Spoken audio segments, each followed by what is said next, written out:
Salut tout le monde, c'est la chaîne Andalouse Culture. Urgence médicale. Un accident vasculaire cérébral, AVC, ou attaque cérébrale, est une défaillance de la circulation du sang qui affecte une région plus ou moins importante du cerveau.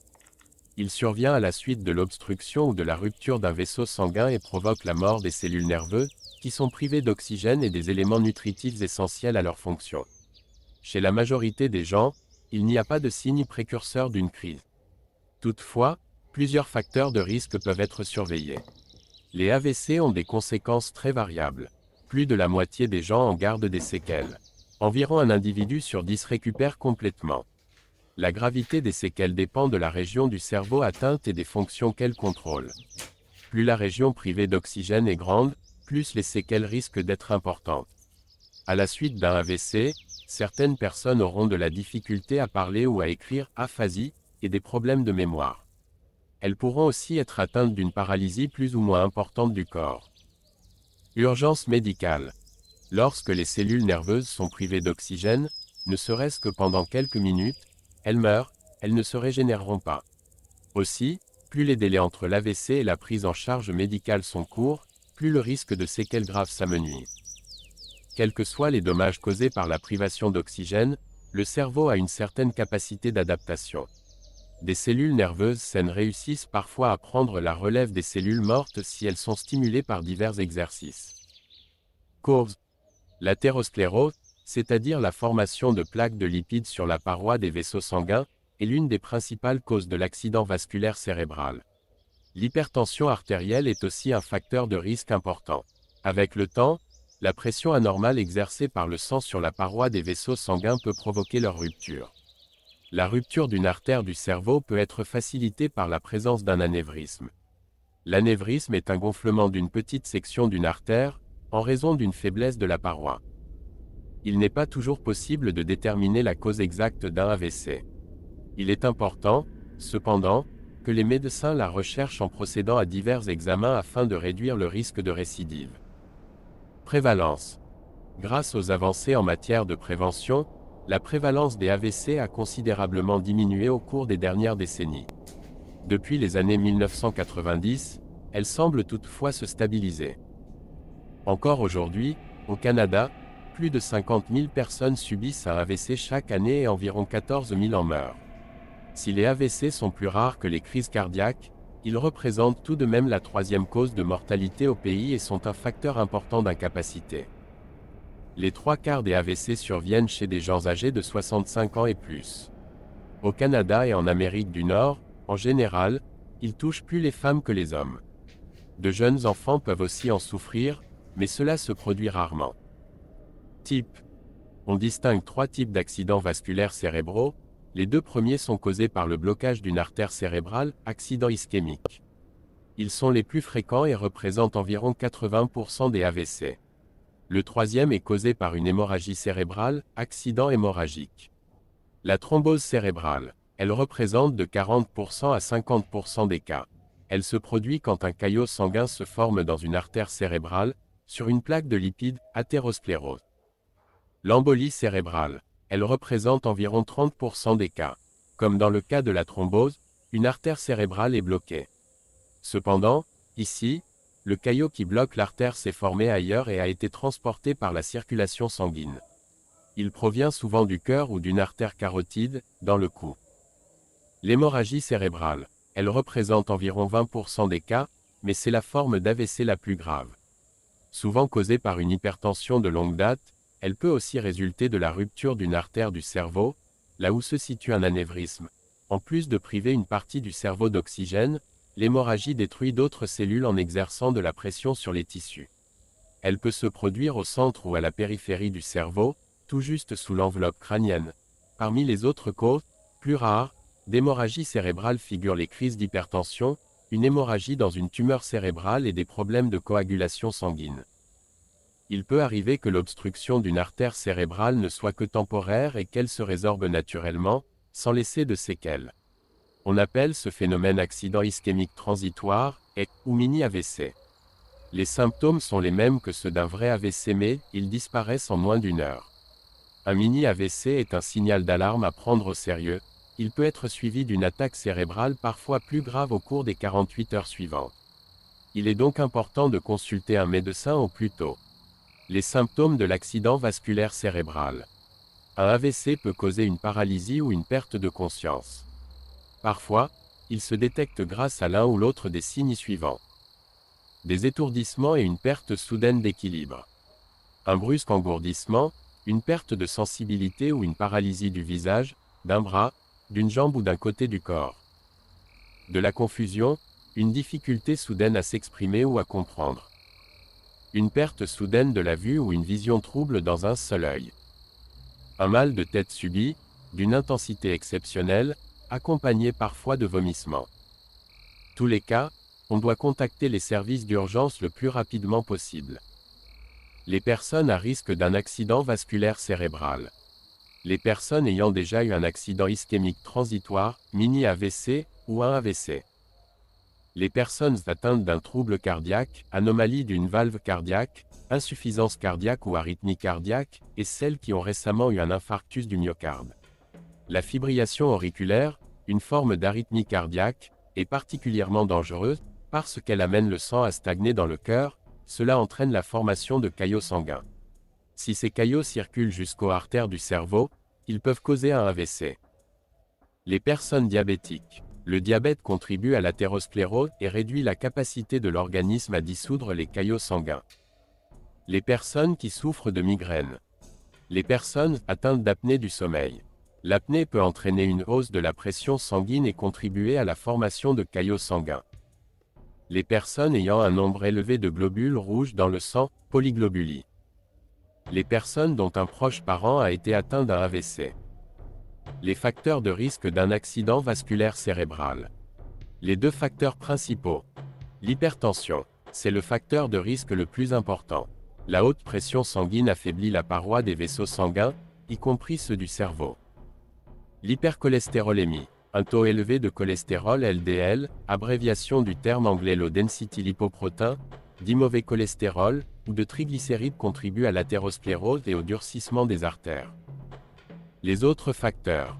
Le tabagisme, il contribue à l'athérosclérose. De plus, la nicotine agit comme un stimulant cardiaque et augmente la pression sanguine. Quant au monoxyde de carbone présent dans la fumée de cigarette, il réduit la quantité d'oxygène qui parvient au cerveau, parce qu'il se fixe sur les globules rouges à la place de l'oxygène. L'obésité. Une mauvaise alimentation.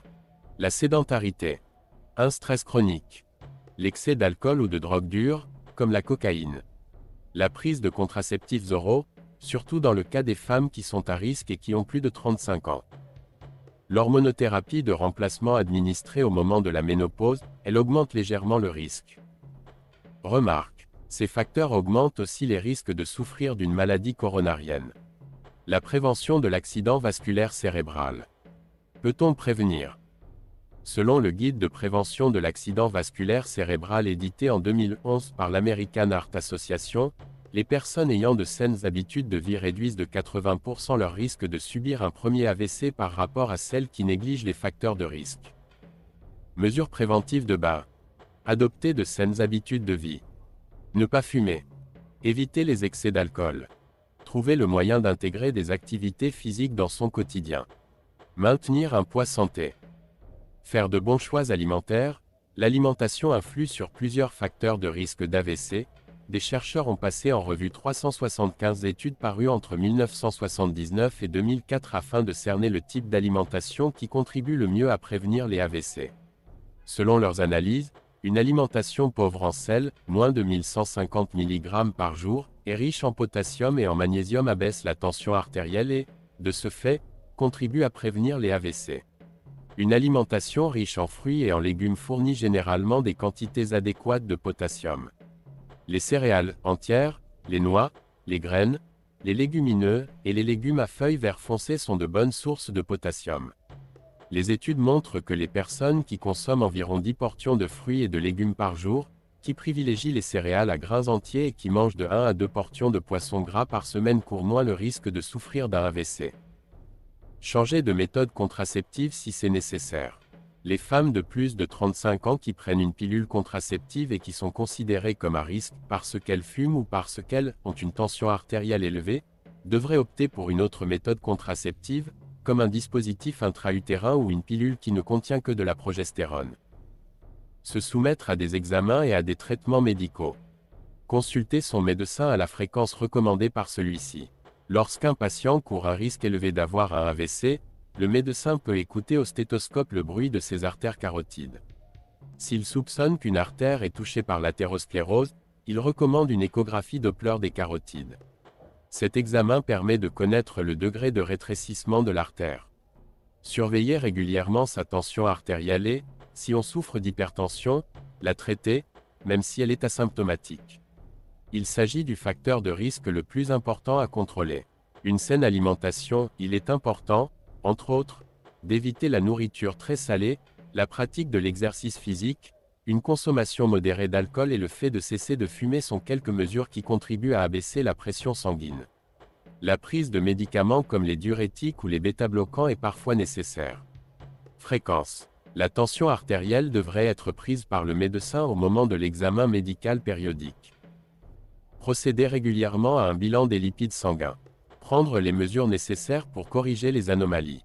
Fréquence. Au Canada, on recommande un dépistage systématique tous les 5 ans dans le cas des hommes de plus de 40 ans et des femmes ménopausées ou âgées de plus de 50 ans. Les personnes à risque, celles qui souffrent de diabète, d'hypertension, de tabagisme, d'obésité abdominale, d'antécédents familiaux de maladies cardiovasculaires, etc., devraient se soumettre à un dépistage plus fréquent. Vérifier ou faire vérifier régulièrement sa glycémie dans le but de prévenir le diabète. De plus, bien contrôler sa glycémie si on est diabétique. Fréquence. Au moment de l'examen médical périodique, si le médecin juge que c'est nécessaire, il peut prescrire un test de glycémie à jeun. Consulter son médecin sans tarder en cas de rythme cardiaque anormalement rapide ou irrégulier. Traiter une maladie cardiaque. Mesures pour prévenir les récidives. Prendre un médicament anticoagulant. On recommande aux personnes qui ont déjà été victimes d'un accident ischémique transitoire, mini-AVC, ou d'un AVC causé par une thrombose ou par une embolie cérébrale, de prendre quotidiennement un médicament qui réduira le risque de formation d'un caillot sanguin.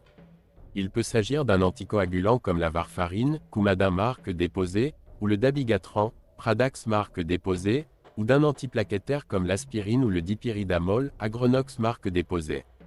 Les personnes pour lesquelles l'aspirine est contre-indiquée peuvent prendre du bisulfate de clopidogrel, Plavix marque déposée, ou du chlorhydrate de ticlopidine, Ticlide marque déposée. Les traitements médicaux de l'accident vasculaire cérébral.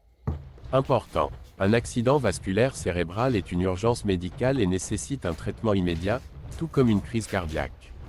Il faut contacter les services d'urgence le plus rapidement possible, même si les symptômes se résorbent après quelques minutes. Plus les soins sont obtenus rapidement, plus le risque de garder des séquelles diminue. Le premier objectif est de minimiser les dommages au cerveau en rétablissant la circulation sanguine en cas d'accident ischémique ou en réduisant l'épanchement de sang en cas d'accident hémorragique. Si l'AVC est grave, la personne demeurera en observation à l'hôpital durant quelques jours. Une période de réadaptation, à domicile ou dans un centre spécialisé, est parfois nécessaire. Il faut, de plus, rechercher et traiter la cause de l'AVC, par exemple, en corrigeant une tension artérielle trop élevée ou une arythmie cardiaque. Médicaments. Si une artère est bloquée, un seul médicament visant à réduire le risque de lésions irréversibles au cerveau est approuvé. Il est indiqué dans le cas des AVC causés par une thrombose ou par une embolie. Il s'agit d'un activateur du plasminogène tissulaire, une protéine du sang qui aide à dissoudre les caillots rapidement, en 1 heure ou 2. Pour être efficace, le médicament doit être injecté par voie intraveineuse dans les 3 à 4,5 heures qui suivent l'AVC, ce qui limite beaucoup son usage. Quelques heures après un AVC non hémorragique, on donne souvent un médicament anticoagulant ou antiplaquettaire. Celui-ci aide à prévenir la formation de nouveaux caillots sanguins dans les artères. De plus, il prévient le grossissement de caillots déjà formés. Une fois l'AVC stabilisé, le médecin propose habituellement un médicament plus léger, comme l'aspirine, à prendre tous les jours à long terme. Durant la période de réadaptation, d'autres médicaments peuvent être utiles. Par exemple, Des médicaments antispasmodiques peuvent contribuer à soulager des spasmes musculaires. S'il y a une hémorragie. Dans les heures qui suivent ce type d'accident vasculaire, des médicaments permettant de diminuer la tension artérielle sont généralement administrés afin de limiter l'hémorragie et les risques de reprise du saignement. Il arrive parfois que l'hémorragie déclenche des crises d'épilepsie. Elles seront alors traitées à l'aide de médicaments de la classe des benzodiazépines. Chirurgie. Si une artère est bloquée. Une fois l'AVC stabilisé, le médecin propose divers tests afin de savoir si d'autres artères sont fragilisées par de l'athérosclérose. Il peut proposer l'une ou l'autre des chirurgies suivantes à titre préventif. Une endartériectomie de la carotide. Cette intervention consiste à nettoyer la paroi de la carotide atteinte d'athérosclérose. Elle est pratiquée depuis une quarantaine d'années et est destinée à prévenir la récurrence des AVC. Une angioplastie. On place un ballonnet dans l'artère affectée par l'athérosclérose afin de prévenir son blocage. Une petite tige métallique est aussi insérée dans l'artère pour prévenir son rétrécissement. Cette intervention comporte plus de risques que la précédente car, lorsque la plaque d'athérosclérose est écrasée par le ballonnet, il se peut que des fragments de plaque se libèrent et causent un autre blocage plus loin dans l'artère cérébrale. S'il y a une hémorragie, il peut être nécessaire de procéder à une chirurgie au cerveau afin de retirer le sang accumulé. Si le chirurgien découvre un anévrisme au moment de la chirurgie, il le traite afin d'éviter qu'il se rompe et qu'un autre AVC se produise. Le traitement consiste le plus souvent à poser un filament de platine dans l'anévrisme.